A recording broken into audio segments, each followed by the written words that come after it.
Je viens ici pour entendre la parole des habitants, des problématiques qu'on connaît de façon intellectuelle sur la question du chlordécone, sur la question de l'accès à l'eau. Mais c'est très important de voir sur le terrain concrètement ce que ça veut dire en termes de contraintes et aussi en termes de solutions qui apparaissent pas être si compliquées à mettre en œuvre. Ce dont on parle ici, puisqu'il y a une infrastructure, il y a une ressource en eau, elle est là, certes altérée par le chlordécone, mais elle est disponible.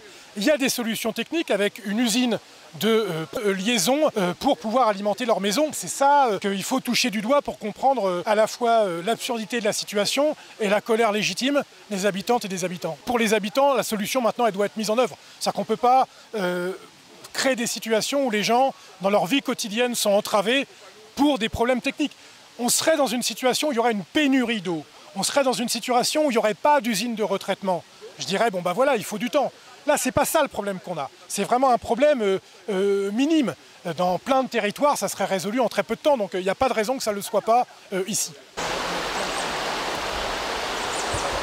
Je voulais déjà, dans un premier temps, venir pour toucher du doigt la problématique, voir comment ça se passe, rencontrer les gens du quartier, voir, on suppose que c'est une grande souffrance, mais mesurer justement l'état d'esprit de la population par rapport à ça. Bon, il y avait encore David Cormand, député écologiste européen, et j'ai tenu à ce qu'il vienne avec moi, qu'il m'accompagne et qu'il vienne justement lui aussi toucher du doigt ces problématiques.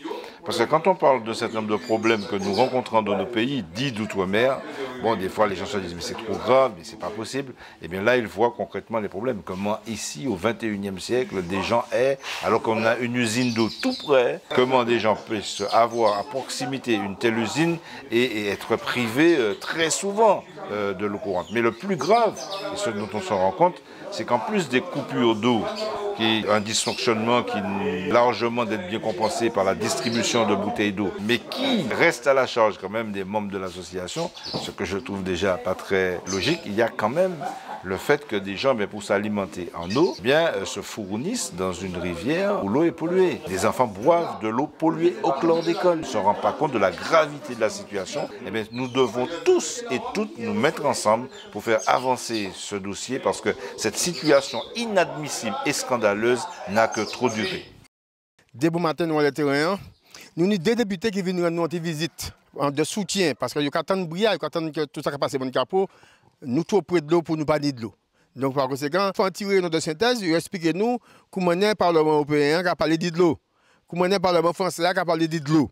En tant que combat solitaire, nous avons toute population et puis nous attendons nous a parlé, attendons ça a dit, des souffrances qui sont ouvertes. Nous ne pouvons pas dire que les choses ne peuvent pas avancer. Il peut avancer timidement, pas assez qu'on nous l'a. Puisque nous avons fait toujours de l'eau. Parce que le 29 novembre, le président Letchimy, président PC du conseil exécutif, fait voter à l'Assemblée la solution provisoire. La solution provisoire, c'est pour soulager la population à ce problème de Mangapoa. Le 22 décembre, il a voté la solution pérenne, la solution définitive, pour réparer de Macédoine à Mangapo, qui représente environ 5 km. En disant le dispositif là, de mettre en place là, plateforme revendicative là, en dans négociation, nous négocions de façon pour livrer nous des packs d'eau. Parce qu'on peut imaginer là-bas, en famille, un pack d'eau, ce n'est pas un pack d'eau, c'est pas un pack d'eau qui a lavé, qui a boire, qui a mangé, ni qui a bain. Un pack d'eau qui a soulagé, qui a compensé. Nous avons fait de façon que pour pas ni injustice. Pour tout le monde. Il y a un qui part en bas, il y a un qui part en l'air, nous avons distribué de tout le monde.